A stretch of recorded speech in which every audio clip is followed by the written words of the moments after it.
Good afternoon, Coach. Good to see you. Good seeing you, Nikki.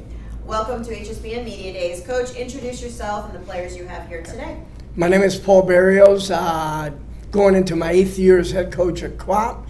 To my left, we have left-handed pitcher Joshua Krutchik. To my right, Zach Haggerty, our starting catcher. Our starting third baseman, Abel Profeta. Our starting second baseman, Jake DeAngelis. Right-hand pitcher, Rafael Peraza. And our starting center fielder, Andrew Hippolyte. Excellent. So all seniors. That's great to see you guys. And talk about your roster this year, Coach. Tell you what, like I say every year, we're going to be able to really compete as long as we keep everyone healthy. These guys have been playing with one another for 4 years. So they should be used to each other, their movements, where they're going and all that. Yeah, we should be okay. And the good thing is you return a solid core of veteran pitchers. Tell us about, how this is going to play into doing some great things on the field. Well, I tell you what, we've done the math with Josh from the left side, Peraza from the right side.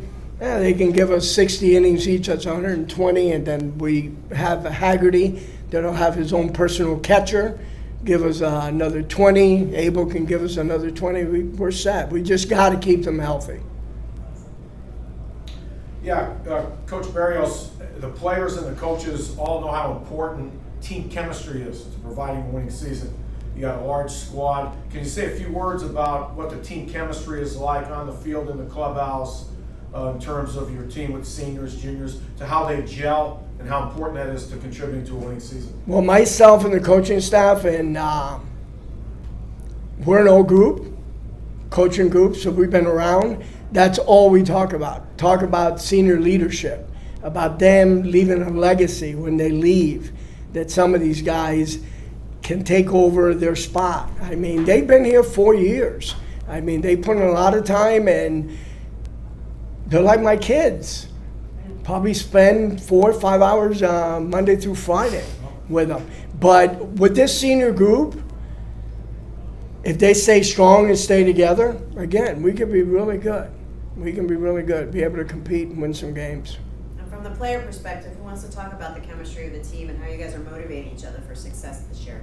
So yeah, I'll take that one. So I feel that it's important to maintain chemistry on the field, but also outside of the field as well. And like Coach said, we really prioritize senior leadership and showing the younger guys, the newer guys, what they need to be doing, how they need to be acting, and we just sort of act like role models for the team.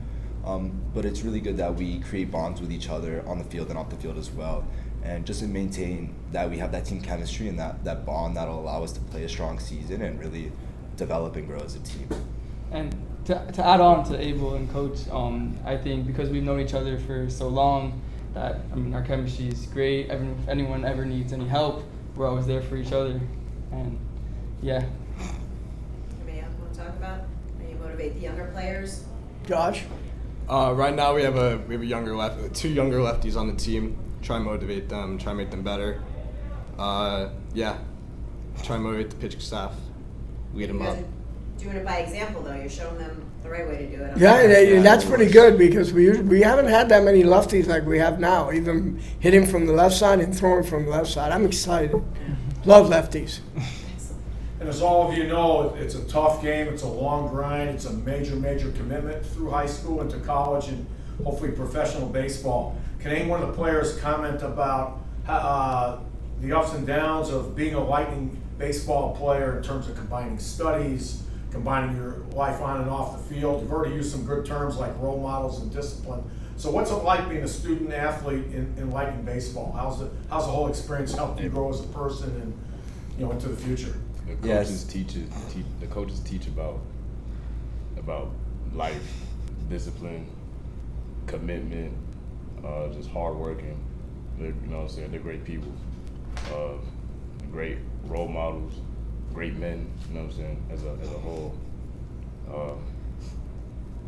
Coach Nalep, our pitching coach, he always works with anybody for the longest. If you just ask for the longest, out there till 7:38. Great guy. Coach Paul, great guy. Our coaches. And Coach Otis. Coach Otis. One thing, Nikki, and Abel can probably share this. Abel, I don't know how he does it, how many hours he has in a day, of what an elite student he is. Probably be our first Ivy League baseball player from Krop. Wow. So he can share that with you. How do you do it? Well, so yeah, like it's important to be committed to the field, but also especially school as well, because like our coaches always say, school comes first. You need to have your grades in order to be able to play. So especially with a lot of the guys that maybe struggle with English or have that language barrier within school, we always try to work with them, making sure that everyone's able to hold up their grades. And like I run some clubs that even offer free after school tutoring, so we're able to make sure that everyone gets the help that they need, and that people are able to just stay committed in the classroom, and on the field as well. Excellent. So, Coach, let's talk about your schedule.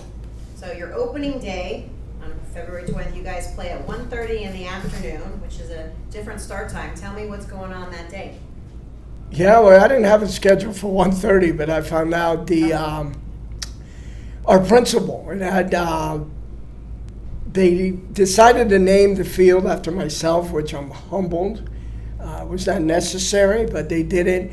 So they want the student body to be there. So we will be playing Hialeah Gardens at 1:30. So that should be fun to see a packed house. And these guys, some of the seniors, have opening day. That'll make it extra special. So I'm humbled. What do you think about Coach?